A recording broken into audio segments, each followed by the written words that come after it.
ചിന്തയുടെ ദർശനത്തിൻ്റെ വാക്ക് സാമാന്യമായി പറഞ്ഞാൽ അനുഭവങ്ങളുടെ കേവലതയിലോ അനുഭവങ്ങളുടെ മൂർത്തതയിലോ അനന്യതയിലോ ഊന്നാതെ അതിൽ നിന്ന് തത്വനിർദ്ധാരണം നടത്തി നാം ഉണ്ടാക്കിയെടുക്കുന്ന വാക്കാണ്. അതുകൊണ്ട് അത് സവിശേഷമായ ഒന്നിലേക്ക് എന്നതിൽ നിന്ന് അതിൽ നിലീനമായിരിക്കുന്ന അടിസ്ഥാനപരമായ തത്വത്തിലേക്ക് അല്ലെങ്കിൽ അതിൻ്റെ ആദിമ രൂപത്തിലേക്ക് സഞ്ചരിക്കാനാണ് എപ്പോഴും വ്യഗ്രതപ്പെടുക.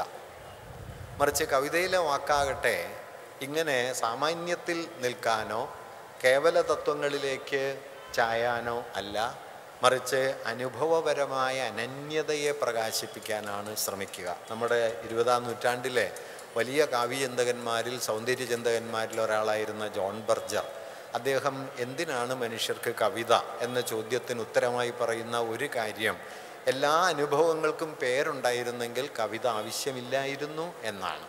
നമുക്ക് 10 സൗഹൃദങ്ങളുണ്ടെങ്കിൽ 10 തരം സൗഹൃദങ്ങളുണ്ട് എന്നാണ് അതിനർത്ഥം. പക്ഷെ എല്ലാറ്റിനെയും വിശേഷിപ്പിക്കാൻ നമുക്ക് സൗഹൃദം എന്നൊരു വാക്കേ ഉള്ളൂ. നിങ്ങൾക്ക് എത്ര സുഹൃത്തുക്കളുണ്ടോ അത്രയും വ്യത്യസ്ത സൗഹൃദങ്ങളുണ്ടാവും. പക്ഷേ അവയെ ഓരോന്നിനെയും നമുക്ക് വേറിട്ട് വിശേഷിപ്പിക്കാൻ പറ്റില്ല. അതുകൊണ്ട് വാക്ക് സാമാന്യേന ആശയങ്ങളെ സംഗ്രഹിക്കുകയും അനുഭവപരമായ മൂർത്തതയെ ഒഴിച്ചു നിർത്തുകയും ചെയ്യുന്നു എന്ന് വേണമെങ്കിൽ പറയാം. ബർജർ തിരിച്ചു പറയുന്നത് ഇങ്ങനെ വാക്കിൽ നിന്ന് ഒഴിഞ്ഞു പോകുന്ന അനുഭവപരമായ മൂർത്തതയെ, യാഥാർത്ഥ്യത്തിൻ്റെ അനന്യതയെ വാക്കുകൊണ്ട് തന്നെ തിരിച്ചു പിടിക്കാനുള്ള പ്രവൃത്തിയാണ് കവിത ചെയ്യുന്നത് എന്ന് അദ്ദേഹം പറയുന്നുണ്ട്. അതുകൊണ്ട് തത്വനിർദ്ധാരണത്തിൻ്റെ വഴിയും കവിതയുടെ വഴിയും സാമാന്യേന ഒന്നല്ല. തത്വനിർദ്ധാരണത്തിൻ്റെ വഴിയിൽ വാക്കെപ്പോഴും ആശയപരമായ അമൂർത്തമായ സങ്കല്പനപരമായ ഒന്നായിരിക്കാൻ വ്യഗ്രതപ്പെടുകയും കവിതയിലെ വാക്ക് എപ്പോഴും ഈ സങ്കല്പനത്തിൻ്റെ അമൂർത്തതയുടെ തലത്തെ മറികടന്ന് അനന്യതയിലേക്കും മൂർത്തതയിലേക്കും അനുഭൂതിയിലേക്കും ചെന്നു ചേരാൻ ശ്രമിക്കുകയും ചെയ്യുന്നു എന്ന് പറയാം. ഈ വൈരുദ്ധ്യത്തെ എങ്ങനെയാണ് പരിഹരിക്കുക എന്നത് വാസ്തവത്തിൽ വലിയൊരു പ്രശ്നമാണ്. ഗുരു സാമാന്യ അർത്ഥത്തിലുള്ളൊരു കവിയായി അനുഭൂതിപരമായ മൂർത്തതകളെ മാത്രം ലക്ഷ്യമാക്കിക്കൊണ്ട് എഴുതിയ ഒരാളായിരുന്നില്ല എന്ന് നമുക്കറിയാം. അദ്ദേഹത്തിൻ്റെ വിപുലമായ താല്പര്യം അത്തരത്തിൽ അനുഭൂതിപരമായ ഒരു മൂർത്തതയെ മനുഷ്യർക്ക് എത്തിച്ചു കൊടുക്കുക എന്നതിൽ ഒതുങ്ങുന്നതുമായിരുന്നില്ല എന്ന് നമുക്കറിയാം. ഒരു നിലയ്ക്ക് അത് ഗുരുവിൻ്റെ സാമൂഹ്യ വിചാരവുമായി ബന്ധപ്പെട്ടതാണ് എന്ന് മനസ്സിലാക്കാം. കാരണം ഗുരു എന്തുകൊണ്ട് തത്വചിന്തയെയും കവിതയെയും ചേർക്കുന്ന പുതിയൊരു കാവ്യപ്രകാരമുണ്ടാക്കിയെന്ന് ആലോചിക്കുന്ന സമയത്ത് ഗുരുവിൻ്റെ ദർശനത്തിൽ തന്നെയുള്ള മൗലികമായൊരു സവിശേഷതയെ അത് ചെന്ന് തൊടുന്നുണ്ട്. അതെന്തെന്ന് വെച്ചാൽ, വളരെ ലളിതമായി പറഞ്ഞാൽ അദ്വൈതത്തെ ഒരു താർക്കിക പദ്ധതിയായിട്ടാണോ അദ്വൈതത്തെ ഒരു അനുഭവ മൂല്യമായിട്ടാണോ കാണേണ്ടത്? മറ്റൊരു ഭാഷയിൽ പറഞ്ഞാൽ അദ്വൈതവാദിയായിട്ടാണോ അദ്വൈതിയായിട്ടാണോ ജീവിക്കേണ്ടത് എന്ന ചോദ്യം. 1924 സർവമത സമ്മേളനത്തിലെ ലക്ഷ്യവാചകം വാദിക്കാനും ജയിക്കാനുമല്ല, അറിയാനും അറിയിക്കാനുമാണ് എന്നായിരിക്കുന്നത് യാദൃച്ഛികമല്ല. കാരണം അറിയിക്കുക എന്നതിൽ അടിസ്ഥാനപരമായി അപരവുമായുള്ളൊരു ബന്ധമുണ്ട്. അറിയുക എന്നത് അപരത്തെ സ്വാംശീകരിക്കലാണ്, അറിയിക്കുക എന്നത് അപരത്തിൽ ചെന്ന് ചേരലാണ്. വാദിക്കലും ജയിക്കലും ലളിതമായി പറഞ്ഞാൽ അപരത്തെ നിരാകരിക്കലാണ്. അങ്ങനെ അപരത്തെ നിരാകരിക്കുന്ന വാദരീതിയിൽ നിന്ന്, താർക്കികതയിൽ നിന്ന് അപരത്തെ അനുഭൂതിപരമായി സ്വാംശീകരിക്കുന്ന അറിയലിലേക്കും അപരത്തിലേക്ക് കൂടി കടന്നു നിൽക്കുന്ന അറിയിക്കലിലേക്കും എത്തിച്ചേരുക എന്നത് ഒരർത്ഥത്തിൽ ഗുരുവിൻ്റെ വിചാര രീതിയുടെ വളരെ മൗലികമായൊരു സവിശേഷതയാണ്. ഈ സവിശേഷതയാണ് ഒരുപക്ഷെ സഹസ്രാബ്ദങ്ങൾ നിലനിന്ന ഒരാശയപ്രപഞ്ചത്തെ നമ്മുടെ സാമൂഹിക ജീവിതത്തിലെ പ്രവൃത്തി മാർഗത്തിലേക്ക് പരിഭാഷപ്പെടുത്തുന്ന നിലയിൽ ഗുരുവിനെ മാറ്റിത്തീർത്തത് എന്ന് നമുക്കറിയാം. അവനിവനെന്നറിയുന്നതൊക്കെ ഓർത്താൽ അവനിയിൽ ആദിമമായുള്ളൊരാത്മരൂപം എന്ന വലിയ തത്വത്തെ പിന്നീട് ലംബമാനമായ ഒരു കേവല ഏകീഭാവം എന്നതിൽ നിന്ന് സാമൂഹികമായ തിരശ്ചീനമായ ഒരു പ്രയോഗരൂപം എന്നതിലേക്ക് ഗുരു വികസിപ്പിക്കുകയും അവനവൻ്റെ ആത്മസുഖം അപരൻ്റെ സുഖം കൂടിയായി തീരണം എന്നതിലേക്ക് അതിനെ വളർത്തുകയും ചെയ്യുന്നുണ്ട്. ഈ അപരോന്മുഖത ആത്മത്തിൻ്റെ അടിസ്ഥാന തത്വമായി തീരുകയും അപരങ്ങൾ തമ്മിലുള്ള അഭിന്നതയെ അദ്വൈതത്തിൻ്റെ ഒരു കാതലിലേക്ക് ചേർക്കുകയും ചെയ്തതോടെയാണ് ഒരു നിലയ്ക്ക് അധ്യാത്മഭാവന തന്നെ സാമൂഹിക ഭാവനയായി തീരുകയും അധ്യാത്മഭാവന കൊണ്ട് തന്നെ നമ്മുടെ സമൂഹ ജീവിതത്തിൽ ഇടപെടാൻ കഴിവുള്ള ഏറ്റവും പ്രബലമായ ഒരു ആശയ ലോകത്തെ, വിചാര രീതിയെ, അനുഭവമണ്ഡലത്തെ ഗുരു സൃഷ്ടിക്കുകയും ചെയ്യുന്നത്. ലളിതമായി പറഞ്ഞാൽ ഭൗതികമാത്മീയമെന്നോ വികാരം വിചാരമെന്നോ ഉള്ള ദ്വന്ദ്വാത്മകമായ വിഭജന യുക്തിയെ മറികടക്കുന്ന ഒരു ആശയ ലോകം വാസ്തവത്തിൽ ഗുരുവിൽ വളരെ പ്രബലമായിട്ടുണ്ടായിരുന്നു. ഒരുപക്ഷെ ഇക്കാലം വരെയുള്ള അദ്വൈത വിചാരത്തിൻ്റെ വഴിയിൽ നിന്ന് ഗുരുവിനെ വ്യത്യസ്തമാക്കുന്ന നിർണായകമായ വ്യത്യാസം അതുതന്നെയാണ് എന്ന് ഞാൻ കരുതുന്നു. അതിനെ സംഗ്രഹിച്ചുകൊണ്ടാണ് ഒരുപക്ഷെ അദ്വൈത അനുഭവത്തിൽ അദ്ദേഹം എത്തി എന്ന് തുടക്കത്തിൽ പറഞ്ഞത്. ഇത് കവിതയെ സംബന്ധിച്ചും സംഭവിക്കുന്ന ഒരു കാര്യമാണ്. കവിതയിലെ വാക്ക് അനുഭൂതിയുടെ അനന്യതയിലേക്ക് നീങ്ങുകയും ദർശനത്തിൻ്റെ വാക്ക് അതിൻ്റെ കാതലായ സത്താസംഗ്രഹങ്ങളിലേക്ക് നീങ്ങുകയും ചെയ്യുമ്പോൾ അവയ്ക്കിടയിലുണ്ടാകുന്ന വിടവിനെ എങ്ങനെയാണ് അഭിസംബോധന ചെയ്യുക? കാരണം നിങ്ങൾ തത്വത്തിൽ പറയുന്ന ഒരാശയം ഒരു അനുഭവമൂല്യമായി മാറുന്നത് എവിടെ വച്ചാണ്? അനുഭവമൂല്യമായി മാറാതിരുന്നാൽ ആ വാക്കിന് എന്താണ് സംഭവിക്കുക എന്നത് പ്രധാനപ്പെട്ട ഒരു ചോദ്യമാണ്. അനുഭവമൂല്യമായി മാറാത്ത വാക്ക് പാണ്ഡിത്യത്തിൻ്റെ വാക്കായി തീരുകയും അനുഭവമൂല്യമായി തീരുന്ന വാക്ക് ആത്മബോധമായി തീരുകയും ചെയ്യും. ഇത് വളരെ പ്രധാനപ്പെട്ട വ്യത്യാസമാണ്. ആത്മബോധമായി തീർന്നില്ലെങ്കിൽ അറിവ് എന്നത് മിക്കവാറും നിഷ്പ്രയോജകമായ ഒന്നായി തീരും. ഈ ആത്മബോധത്തിലേക്ക് ഇതെത്തുന്നത് വാക്ക് അനുഭൂതി സഞ്ചയത്തിലേക്ക് കടക്കുമ്പോഴാണ്. അതുകൊണ്ട് താൻ അവതരിപ്പിക്കുന്ന വലിയ ആശയങ്ങൾ, താൻ ലോകത്തിന് നൽകുന്ന പുതിയ തെളിച്ചങ്ങൾ അത് അനുഭവപരം കൂടിയാകണം. താത്വികമായ അമൂർത്തമായ കൽപ്പനകളിൽ ചെന്ന് അവസാനിക്കരുത് എന്ന് അദ്ദേഹം കരുതുന്നുണ്ട്. ഇത് അദ്ദേഹത്തിൻ്റെ കൃതികളിലൊരിടത്ത് ശിവപ്രസാദ പഞ്ചകത്തിൽ അദ്ദേഹം എഴുതുന്ന ഒരു ഈരടിയിൽ അദ്ദേഹം പറയുന്നൊരു കാര്യം, കവി സന്തതി സന്തതവും തൊഴുമൻ ഭവനാടകമാടും അരുമ്പൊരുളേ എന്നാണ്. ഈ ഭവനാടകം ആയിരിക്കുന്നതിൻ്റെ നാനാതരത്തിലുള്ള പ്രകാരഭേദങ്ങൾ അത് ആടുന്ന അതിനെയും വണങ്ങി നിൽക്കുന്ന സന്തതി സന്തതവും തൊഴുന്ന ഭവനാടകം. ഈ ഭവനാടകത്തെ ഗുരു വിട്ടുകളയുന്നില്ല. നമ്മുടെ കാലത്തെ വലിയ ചിന്തകന്മാരിൽ ഒരാൾ ഗുരുവിൻ്റെ ചിന്തയുടെ സവിശേഷതയെക്കുറിച്ച് പറഞ്ഞൊരു വാക്യം ഞാനിവിടെ ഉദ്ധരിക്കാം. തൻ്റെ ആധ്യാത്മിക അനുഭവത്തെ ആവിഷ്കരിക്കാനുള്ള ഉപാധി എന്നതിനപ്പുറം അതിനെ നിർവചിക്കുന്നതിൻ്റെ ഭൂമിക തന്നെയായി ഗുരു കാവ്യാത്മകതയെ ഉപയോഗപ്പെടുത്തി. ഇത് വളരെ പ്രധാനപ്പെട്ട ഒരു നിരീക്ഷണമാണ്. കാരണം ഗുരുവിനെ സംബന്ധിച്ച് കാവ്യാത്മകത എന്ന് പറയുന്നത് പദ്യപരതയല്ല.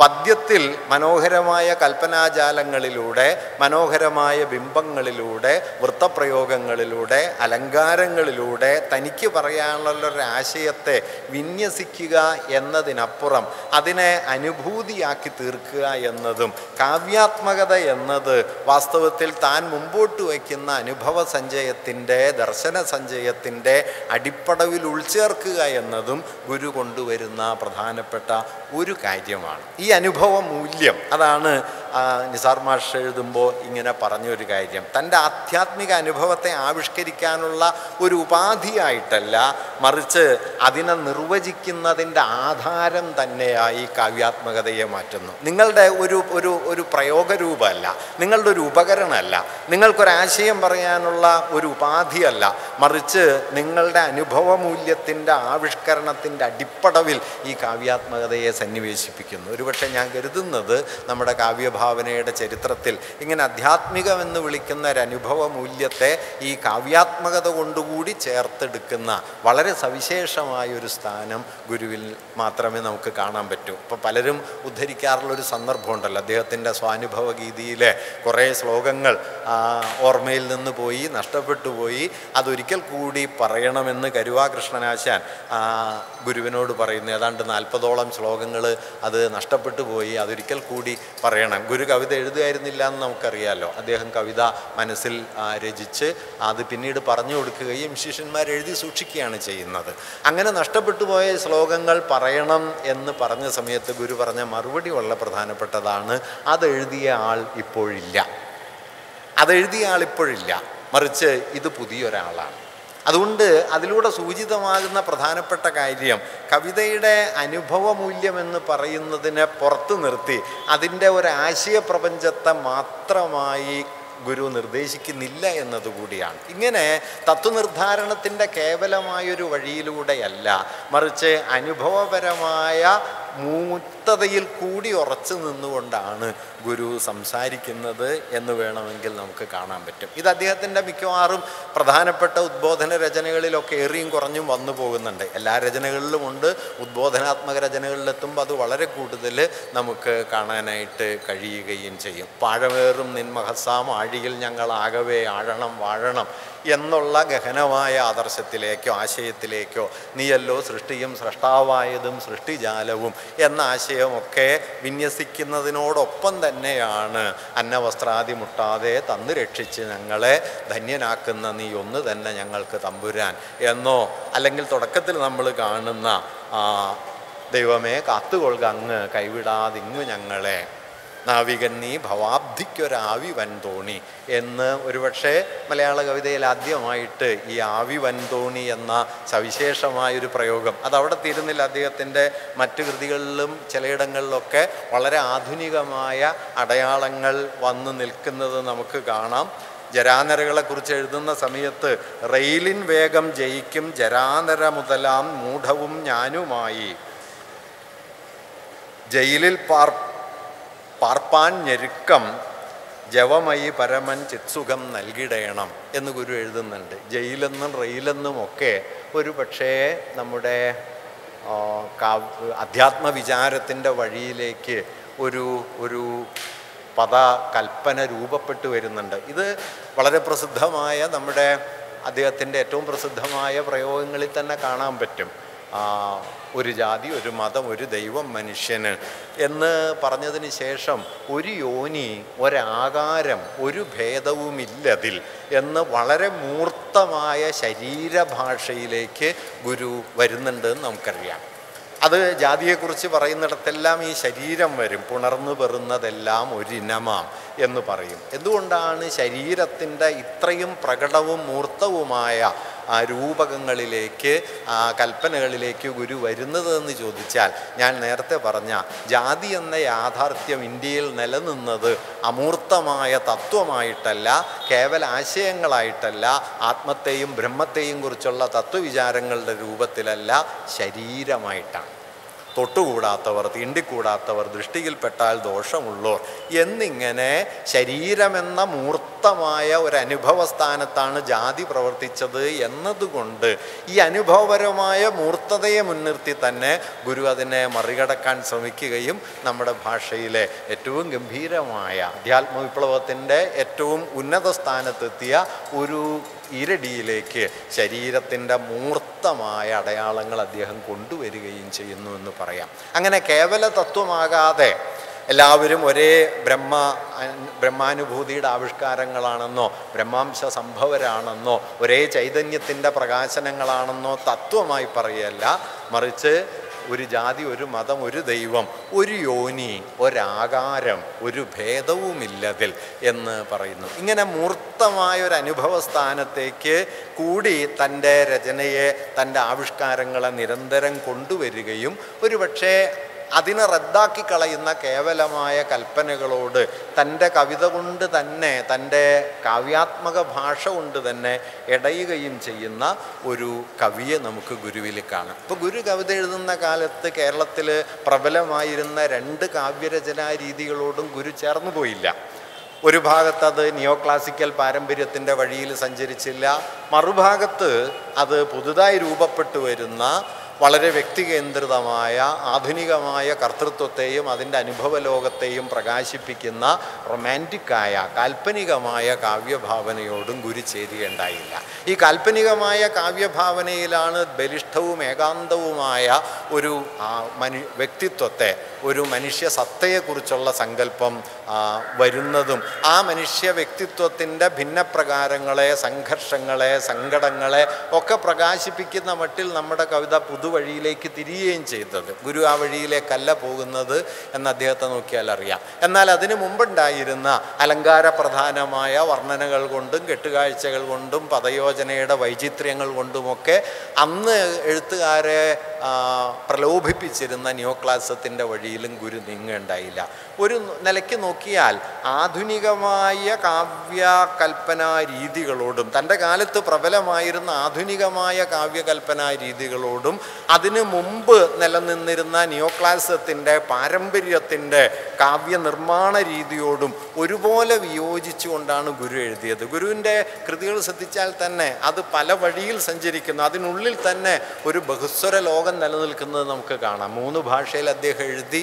അദ്ദേഹം പല പ്രകാരങ്ങളിൽ എഴുതി. സ്തോത്രങ്ങൾ എഴുതി, ദാർശനിക കൃതികൾ എഴുതി, ഒപ്പം തന്നെ ഉദ്ബോധനപരമായ രചനകളും എഴുതി. ദർശനമാല പോലെയൊക്കെയുള്ള സങ്കീർണമായ തത്വവിചാരത്തിൻ്റെ വഴി ഒരു ഭാഗത്തുണ്ട്.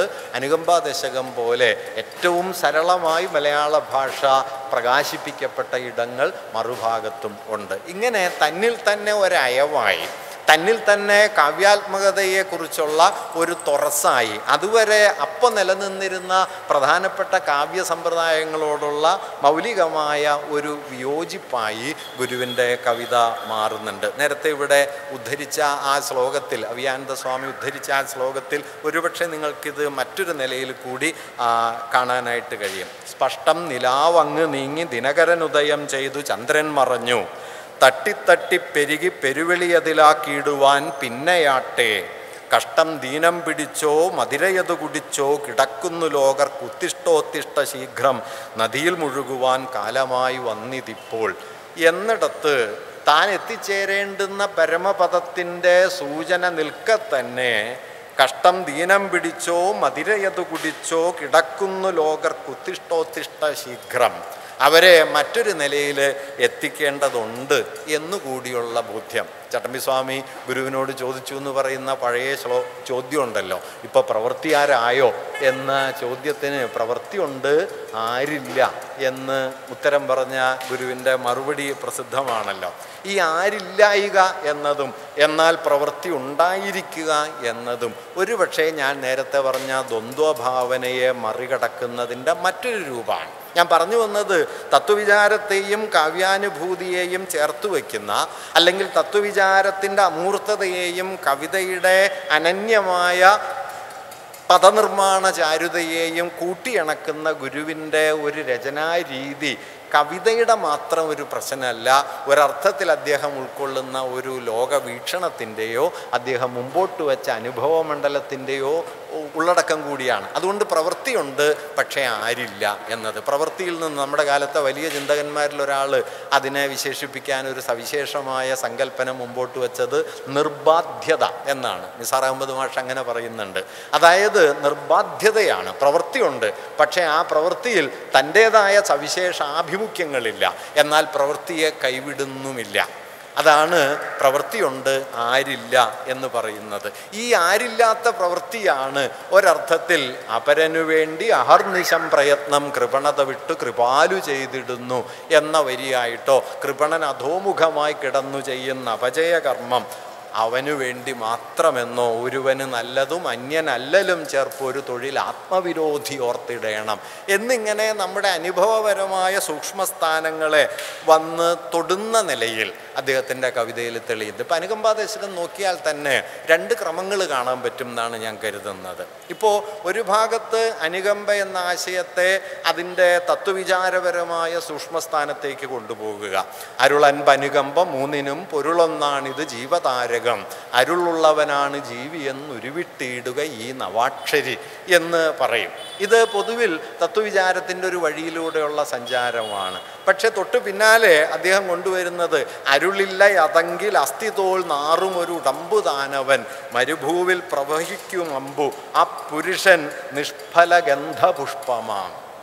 അരുളില്ല അതെങ്കിൽ അസ്ഥി തോൽ ചിര നാറുമൊരു ഉടമ്പു താനവൻ മരുഭൂവിൽ പ്രവഹിക്കും അമ്പു ആ പുരുഷൻ നിഷ്ഫല ഗന്ധപുഷ്പമാം. ഗംഭീരായ പ്രയോഗമാണ്, നിഷ്ഫല ഗന്ധപുഷ്പം എന്നെല്ലാം ഇത് ഗുരു ചെയ്യുന്നൊരു കാര്യം, പരമാത്ഭുത ദാനദേവതാ തരുവോ ഈ അനുകമ്പയാണ്ടവൻ എന്ന് അനുകമ്പയെ ഒരു ഭാഗത്ത് നിർത്തുകയും അനുകമ്പ ഇല്ലാതാകുമ്പോൾ ആ പുരുഷൻ നിഷ്ഫല ഗന്ധപുഷ്പം എന്ന മറ്റൊരു വളരെ മൂർത്തമായ വളരെ ആഴമുള്ള ഒരാളുടെ അനുഭവസ്ഥാനത്തെ ചെന്ന് തൊടുന്ന കൽപ്പനയിലൂടെ ഇതിനെ ആവിഷ്കരിക്കാനായിട്ട് ഗുരുവിന് കഴിയുകയും ചെയ്യുന്നുണ്ട്. ഞാൻ പറഞ്ഞു വന്നത് എന്താണെന്ന് വെച്ച് കഴിഞ്ഞാൽ ഇത് വേറൊരു നിലയിൽ ഗുരുവിൻ്റെ ഇപ്പോൾ സാമൂഹ്യ വിചാരത്തെക്കുറിച്ച് ആലോചിച്ചാലും ഇത് കാണാൻ പറ്റും. ഇപ്പോൾ ഒന്നാം ലോക യുദ്ധകാലത്ത് ഗുരുവിന് ശിഷ്യരോട് പറയുന്നുണ്ടല്ലോ, ബ്രിട്ടീഷുകാർ ജയിക്കാനായിട്ട് നമ്മളൊക്കെ പ്രാർത്ഥിക്കണം എന്ന് പറയും. അപ്പോൾ ഗുരുവിൻ്റെ ശിഷ്യന്മാർ ചിലർ ചോദിക്കുന്നുണ്ട്, അതെന്തിനാണ് ബ്രിട്ടീഷുകാർ ജയിക്കുന്നത്, നമ്മളെ ഭരിക്കുന്നവരല്ലേ? അപ്പോൾ ഗുരു പറഞ്ഞ വളരെ മർമ്മസ്പർശിയായൊരു വാക്യമാണ്, നമുക്ക് സന്യാസം തന്നത് അവരാണല്ലോ എന്നത്. ഇത് അസാധാരണമായൊരു വാക്യമാണ്. ബ്രിട്ടീഷുകാർ സന്യാസം തന്നിട്ടില്ല. ബ്രിട്ടീഷുകാർക്ക് ഈ സന്യാസത്തിൻ്റെയോ അധ്യാത്മവിദ്യയുടെയോ ഒരു വഴിയും പരിചയമുള്ളവരല്ല. മറിച്ച് ബ്രിട്ടീഷുകാർ ചെയ്തതിൽ പ്രധാനപ്പെട്ട കാര്യം, അതുവരെ ജാതി ശ്രേണി കൊണ്ട് തട്ടായി തിരിഞ്ഞിരുന്ന മനുഷ്യർക്കിടയിൽ എല്ലാവരും സഹോദരരല്ലേ എന്ന ആ ചോദ്യം ഉണ്ടല്ലോ, അത് പിന്നെ ആശാനിൽ വരുന്നുണ്ട് കേട്ടോ.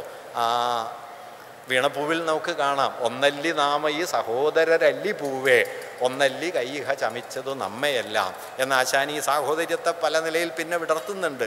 ഈ സാഹോദര്യം എന്ന അനുഭവസ്ഥാനത്തെ റദ്ദാക്കിയ ഒന്നായിരുന്നു ഇന്ത്യയിലെ ജാതി വ്യവസ്ഥ. എന്തെല്ലാം മെച്ചങ്ങൾ നാം ഇന്ത്യയുടെ പാരമ്പര്യത്തെക്കുറിച്ച് പറഞ്ഞാലും മനുഷ്യരെ തുല്യരായി കാണുന്നതിനെ സമ്പൂർണമായി റദ്ദാക്കുകയും പല പല തട്ടുകളായി തിരിക്കുകയും മാനുഷികമായ അന്തസ്സ് മനുഷ്യർക്ക് നിഷേധിക്കുകയും ചെയ്ത വലിയൊരാചാരക്കോട്ടയായിട്ടാണ് ഈ രാജ്യം നിലനിന്നിരുന്നത്. ഈ പാരമ്പര്യത്തിനെതിരെ സാമൂഹികമായൊരു തുല്യതാ പദവി, അത് ആധ്യാത്മികമായിട്ടോ അല്ലെങ്കിൽ ദാർശനികമായിട്ടോ സാംസ്കാരികമായിട്ടോ ആയ തുല്യതയായോ ബ്രിട്ടീഷുകാർ അത് മുഴുവൻ സംഭാവന ചെയ്തോ എന്നൊക്കെ ചോദിച്ചാൽ തർക്കവിഷയമാണ്.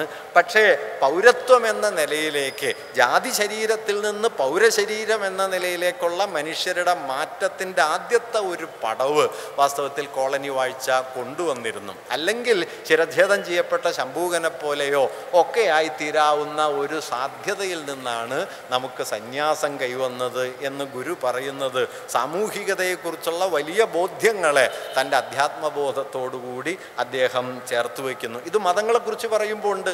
മതങ്ങൾ ചരിത്രപരമായി രൂപപ്പെട്ടതാണ്, പല പ്രകാരങ്ങളാണ്, അവ ചേർന്നൊരു മതത്തിൻ്റെ പേര് കൈവരിക്കുകയാണ് ചെയ്യുന്നത്. അല്ലാതെ മതമായി തന്നെ വരികയല്ല എന്ന് അദ്ദേഹം സി വി കുഞ്ഞിരാമനുമായുള്ള സംഭാഷണത്തിൽ പറയും. പലത് ചേർന്നുണ്ടായതല്ലേ, അതിനൊരു പേരിട്ട് വിളിക്കാമെങ്കിൽ പല മതങ്ങളെ ചേർത്ത് ഏകമതമെന്ന് വിളിച്ചാൽ എന്താണ് തകരാറ് എന്ന് ചോദിക്കും. മതങ്ങളുടെ സ്ഥാപന രൂപത്വം മാത്രമല്ല, മതങ്ങൾക്കുള്ളിലെ കാതലെന്ന് അദ്ദേഹം കരുതിയ നൈതിക മൂല്യങ്ങളെ, കരുണ, സ്നേഹം, സാഹോദര്യം, അഹിംസ, ഇങ്ങനെയുള്ള മൂല്യങ്ങൾ പോലും ചരിത്രപരമായി കൂടി ഉദയം ചെയ്യുന്നതാണ് എന്ന് ഗുരു ആ സംഭാഷണത്തിൽ പറയുന്നുണ്ട്. ഹിംസ കലശലായിരിക്കുമ്പോൾ അഹിംസ വേണ്ടി വരും, സംഘർഷം മൂർച്ഛിച്ചിരിക്കുമ്പോൾ സാഹോദര്യം വേണ്ടി വരും, ശത്രുത പെരുകുമ്പോൾ സ്നേഹഭാവം വരും എന്ന് പറഞ്ഞിട്ടാണ് ഈ സ്നേഹവും സാഹോദര്യവും തമ്മിലുള്ള വൈരുദ്ധ്യം അയഥാർത്ഥമാണെന്നും അവയെ ചേർത്ത് വെച്ച് നമുക്ക് ഏകമതത്തിലേക്ക് പോകാം എന്നും അദ്ദേഹം പറയുന്നത്. ഞാൻ പറഞ്ഞു വന്ന കാര്യം എന്താണെന്ന് വെച്ച് കഴിഞ്ഞാൽ, ഇങ്ങനെ മതങ്ങളെ ചരിത്രപരമായി മനസ്സിലാക്കാനും അതിൻ്റെ സ്ഥാപന സംവിധാനത്തെയും മൂല്യവ്യവസ്ഥയെയും ചരിത്രപരമായി മനസ്സിലാക്കാനും കഴിഞ്ഞുകൊണ്ട് തന്നെയാണ്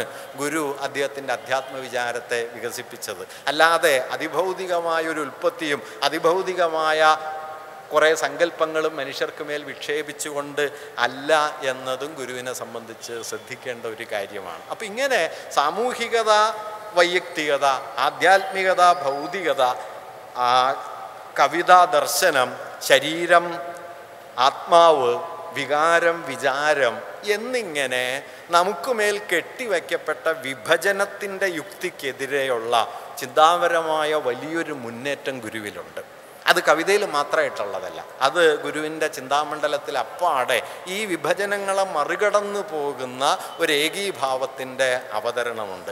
ഈ ഏകീഭാവത്തിൻ്റെ അവതരണമാണ് അദ്ദേഹത്തിൻ്റെ കാവ്യഭാഷയുടെ രൂപപ്പെടലിലും പ്രധാനമായി പങ്കുവഹിച്ചത് എന്നാണ് ഞാൻ കരുതുന്നത്. അത് അദ്ദേഹത്തിൻ്റെ കാവ്യഭാഷയെ തന്നെ, നേരത്തെ ഇവിടെ പ്രഭാവർമ്മ അദ്ദേഹത്തിൻ്റെ പ്രഭാഷണത്തിൽ പല കാവ്യഭാഗങ്ങൾ ഉദ്ധരിക്കുകയുണ്ടായി. അതെങ്ങനെയാണ് മലയാള കവിതയിലെ പിൽക്കാലത്ത് വികസിച്ചു വന്ന തുറന്ന പല വഴികളെയും പൂർവ്വദർശനം ചെയ്തത് എന്ന് അദ്ദേഹം ഉദാഹരണ സഹിതം സൂചിപ്പിക്കുകയുണ്ടായി. വളരെ പ്രസിദ്ധമായ ചില സന്ദർഭങ്ങൾ മാത്രം. എങ്ങനെയാണ് ഇപ്പോൾ അദ്ദേഹം വൃത്തങ്ങൾ ഉപയോഗിച്ചു. 8 അക്ഷരങ്ങൾ മാത്രമുള്ള അനുഷ്ടുപ്പ് മുതൽ 22 അക്ഷരങ്ങൾ വരെ എത്തുന്ന വൃത്തങ്ങൾ അദ്ദേഹം ഉപയോഗിച്ചു. ഒരുപക്ഷെ മലയാള കവിതയിൽ ഏറ്റവും കൂടുതൽ വൃത്തങ്ങൾ, ഛന്ദസ്സുകൾ ഉപയോഗിച്ച ഒരു കവിയായിട്ട് നമുക്ക് ഗുരുവിനെ കാണാൻ പറ്റും. അതേസമയം തന്നെ കാവ്യഭാഷയെ ഞാൻ നേരത്തെ പറഞ്ഞ കേവലമായ തത്വവിചാരത്തിൽ നിന്ന് അനുഭവ മൂല്യത്തിലേക്ക്, പ്രത്യേകിച്ചും കവിതയുടെ രചനാപരമായ സവിശേഷത എന്ന് പറയുന്ന ചില കാര്യങ്ങളുണ്ടല്ലോ. ഇപ്പോൾ ഒരു പദം ആവർത്തിച്ചുണ്ടാക്കുന്ന ഒരു പ്രത്യേക താളം, ചില സ്വരങ്ങളുടെ ആവർത്തിച്ചുള്ള പ്രയോഗം കൊണ്ട് കവിതയ്ക്ക് കൈവരുന്ന ആഴമേറിയ ഒരു സംവേദനശേഷി, ഇതൊക്കെ ഗുരുവിൻ്റെ എഴുത്തുകളിൽ നമുക്ക് വളരെ കൂടുതൽ കാണാൻ കഴിയും. വലിയൊരു കവിക്ക് മാത്രം പറ്റുന്ന നിലയിൽ ആത്മോപദേശതകത്തിലെ പ്രസിദ്ധമായ വരികളുണ്ടല്ലോ. പ്രിയമൊരു ജാതി ഇതൻ പ്രിയം ത്വദീയ പ്രിയം, ഇപ്രകാരം പ്രിയ വിഷയം പ്രതി വന്നിടും ഭ്രമം എന്ന് പറയുകയും ഈ ഭ്രമം അകറ്റാനായിട്ട് പ്രിയം അപരൻ്റെ അതൻ പ്രിയം സ്വകീയ പ്രിയം അപരപ്രിയം ഇപ്രകാരമാകും നയം, അതിനാലേ നരനു നന്മ നൽകും ക്രിയ അപരപ്രിയ ഹേതുവായി വരണം. നിങ്ങളത് ശ്രദ്ധിച്ചാൽ ഈ അപരപ്രിയത്വം എന്ന് പറയുന്നതും പ്രിയമെന്ന വാക്കും ആവർത്തിച്ച് അർത്ഥത്തെ തന്നെ ഈ വാക്ക് അതിവർത്തിച്ച് പോവുകയും അനുഭൂതിയിലേക്ക് അത് എത്തിച്ചേരുകയും ചെയ്യുന്നത് നമുക്ക് കാണാനായിട്ട് കഴിയും. അദ്ദേഹത്തിൻ്റെ മറ്റു ചില ഈ നിലയിലുള്ള, അതായത് വലിയ കവിതയെക്കുറിച്ച് പറയുമ്പോൾ പല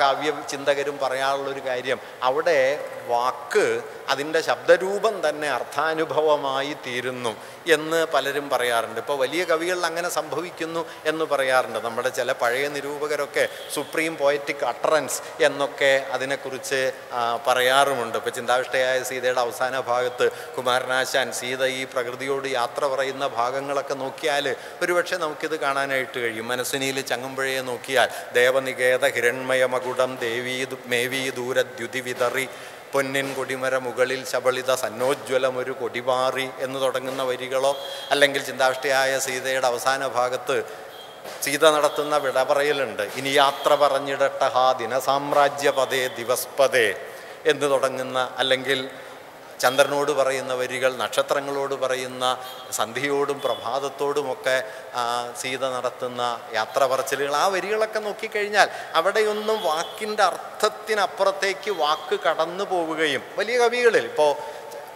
വൈലോപ്പിള്ളിയെ പോലൊരു കവിയിൽ ഓണപ്പാട്ടുകാരിൽ നഷ്ടവസന്ത സ്ഥലികളിൽ നിന്ന് സമൃദ്ധ വസന്ത തടങ്ങളിലേക്ക് ഇളവറ്റു പറക്കും പക്ഷികൾ പോൽ എന്നെഴുതുന്നൊരു കവിയിലൊക്കെ നമുക്കിത് കാണാൻ പറ്റും. ഇത് വാസ്തവത്തിൽ ഗുരുവിൻ്റെ കവിതയിൽ പലയിടങ്ങളിലുമുണ്ട്. ഞാൻ 1-2 ഉദാഹരണങ്ങൾ മാത്രം പറയാം, സമയക്കുറവുണ്ട്, അത് മുഴുവൻ വിസ്തരിക്കാൻ ഞാൻ മുതിരുന്നില്ല. അപ്പോൾ കാളിനാടകത്തിൽ സമസ്ത പ്രപഞ്ചം സൃജിച്ചും ഭരിച്ചും മുദാസംഹരിച്ചും രസിച്ചും രമിച്ചും കളിച്ചും പുളച്ചും മഹാഘോരഘോരം വിളിച്ചും അമാനന്ദ ദേശേ വസിച്ചും തെളിഞ്ഞും പറഞ്ഞും തുളുമ്പും പ്രപഞ്ചം തെളിഞ്ഞുള്ളിലുള്ളോളം ഉള്ളായിരുന്നും എന്നിങ്ങനെ പോകുന്ന ആ താളത്തിൻ്റെ ഒഴുക്കോ, അല്ലെങ്കിൽ വിനയകാഷ്ടകത്തിൽ നമദ്ദേവവൃന്ദം ലസദ്വേദ കന്ദം ശിരശ്രീമദിന്ദും ശ്രുതശ്രീ മുകുന്ദം എന്ന് അവിടെ പറയുന്നതോ, ശിവശങ്കര ഗർവ ശരണ്യ വിഭോ ഭവ സങ്കടനാശന പാഹി ശിവ എന്ന് ശിവപ്രസാദ പഞ്ചകത്തിൽ പറയുന്നതോ, അല്ലെങ്കിൽ കാളിനാടകത്തിൻ്റെ പല ഭാഗങ്ങൾ, ഇത് അവിടെ മാത്രമല്ല, ഇപ്പം അദ്ദേഹത്തിൻ്റെ കുണ്ടലിനി പാട്ടിലെടുത്താൽ